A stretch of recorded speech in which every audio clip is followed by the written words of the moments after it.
खुलुमबाय गोजोन फुंबिलिनि बयनिसिमबो गाहाम हामलायथि बावहरग्रोनाय थाबाय आसा खालामो बयबो मोजाङैनो दङ नोंथांमोननि थाखाय आं गोदान मोनसे खौरां लानानै नुजाथिफैलायबाय आसा खालामो नोंथांमोना खौरांखौ नायनानै मोजां मोनगोन।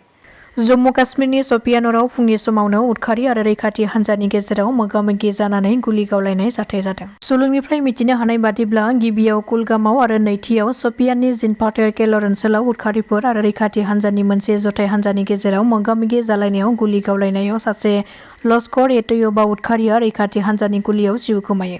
नाथाय बे ओनसोलाव साब्रै उदखारिफोरा दायो थाबथानानै दं होननानै खौरां मोननाय जादों आरो बेनि अनगायैबो पहलगामाव जानाय जाथायजों लोब्बा थानाय सोमोन्दो थानाय साथाम उदखारिफोरनि पस्टार थाबदों गोबां दाब दाब ओनसोलफ्राव।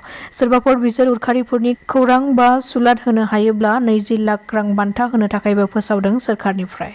चिरां जिल्लानि सिङाव थानाय सान्थिपुरनि मुंख्लं सुजित नार्जारिनि गोसोखां नब्लाङाव एम रनजित बसुमतारी आरो एक्स एनडिपि बिथांमोना मोनसे सावरायमेल लानायखौ नुनो मोननाय जादों। जेराव बे सावरायमेलाव एम रनजित बसुमतारीजों लोगोसे गोबां एक्स एनडिपिनि सोद्रोमाफोरा बे सावरायमेलाव बाहागो लादोंमोन। बे हाबाफारियावनो बाहागो लानायनि गेजेरजों एक्स एनडिपिनि सोद्रोमा एम अखा हादिया खौरां बिजोंनि गेजेरजों फोरमायथिदों दि बे हाबाफारिनि गेजेरजों जों एक्स एनडिपिफोरनि जेंना आरो गुबुन गुबुन बिथिंनि सायावबो सावरायलायनाय जादों। बेजों लोगोसेनो दानि पलिटिकेल इस्यु बेफोरनि सायावबो सावरायदों मानोना जोंनि गेजेराव दायो गोबां राजखान्थिनि जेंनाफोर फैदों आरो गोदान गोदान राजखान्थि हान्जाबो दानाय जादों।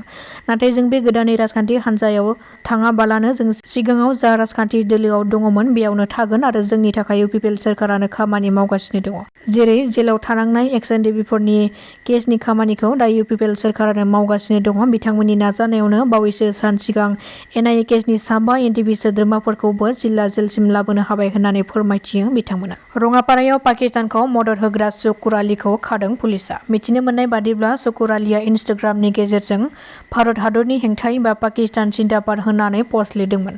भारत हादराव थानानैबो पाकिस्तान हादरखौ मदद होनानै पस्ट लिरनायनि दायाव दायो आसाम पुलिसआ खाबाय शुकुर आलीखौ। जानो गोनां बिटिसि बिसायख'थिया खाथिनिफ्राय खाथिसिनाव सफैबाय नाथाय बे खेबाव सोरनि आखायाव थांमारगोन बिटिसिआ? बे थारैनो मोनसे गेदेर सोंलु जानानै दङ। बेराफारसेथिं फैबाय थानाय बिसायख'थियाव बिजेपि हान्जायाबो हारसिं बिसायख'थि गेलेगोन होननानै गिबि मन्थ्रिया रोखायै फोरमायथिदों आरो गुबुन फारसेथिं बिपिएफ हान्जायाबो हारसिङै बिसायख'थि गेलेनो थाखाय थियारि जानानै दङ। नाथाय इउपिपिएलनि हान्जाया दासिमबो बेनि सायाव रोखायै खुगा बेखेवनायखौ नुनो मोननाय जायाखै। बेनि सायाव सोंथि खालामदों बिपिएफ दोलोनि दैदेनगिरि कास्टम बसुमतारीआ। बिथाङा फोरमायथिदों दि प्रमद बर'नि दैदेननाय इउपिपिएल दोलोआ फैबाय थानाय बिटिसि बिसायख'थियाव हारसिं गेलेगोन ना गेलेया बेखौ थाबैनो रोखा खालामनांगौ। इउपिपिएल दोलोआ मोनब्रैजि बियाबावबो बिजाथि होगोन ना होआ आरो जुदि मोनब्रैजि बियाबावबो बिजाथि होयोब्ला बिथांमोना बिजेपिनि हेंथायै जुजिनो नांगोन ना बिथांमोना मोननैजि बियाबावल' बिजाथि होनानै मोननैजि बियाबाव बिजेपि दोलोआ इउपिपिएलखौ मदद खालामगोन नामा होननानै सोंलु खालामदों कास्टम बसुमतारीआ।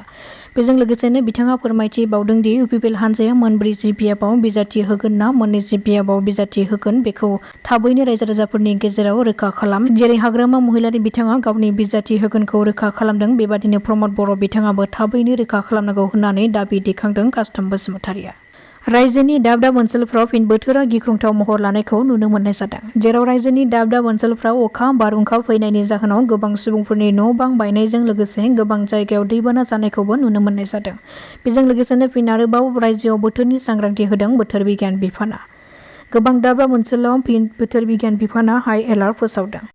बे हाइ एलार्ट फोसावजानाय ओनसोलफ्रानो जादों धुबुरी, खोला सालमारा, मानकासार, क'क्राझार, गवालपारा, चिरां, सोनाब कार्बि आंलं, नगाव, हजाइ, करिमगन्ज, हाइलाकान्दि, काछार, डिमा हासाव, गलाघाट, शिबसागर, चराइदेव, डिब्रुगड़, तिनिसुकिया आरो धेमाजि बेफोर जिल्लाफ्राव रोजा अखा हानायनि हाइ एलार्ट फोसावदों बोथोर बिगियान बिफान एबा आइएमडिआ। समाजारि बिजोङाव बड'फाखौ गाज्रि उदखारिजों रुजुग्रा सुबुंनि सायाव मानो जेबो बुङाखै एबसुनि आफादगिरि दिपेन बर'आ। बिनि सायाव सोंथि खालामदों दावराव देख्रेब नार्जारिया। मख'नो गोनांदि बावैसो सान सिगां सासे रनजित टेकाप मुंनि सुबुङा बड'फा उपेन्द्रनाथ ब्रह्मखौ उदखारिजों रुजुनानै गोबां सुबुंफोरखौ बमा होनानै बुथारदों बायदि बायदि बुंनानै समाजारि बिजोङाव सोंखारिदोंमोन। नाथाय बेबादि बड'फाखौ गाज्रि रावजों सोंखारिसेयावबो मानो एबसुनि आफादगिरि दिपेन बर'आ सिरियै दङ। बिथाङा गावनि खुगाजोंनो बड'फा उपेन्द्रनाथ ब्रह्म होननानै बुंबाय थायो नाथाय बेबादि बुंग्रा सुबुङानो बड'फाखौ गाज्रि रावजों सोंखारिसेयावबो मानो जेबो बुङाखै होननानै दुखु मोननाय फोरमायनायजों लोगोसे बिथांमोना दिपेन बर' बिथांखौ गोख्रों रावजों सोंखारिदों।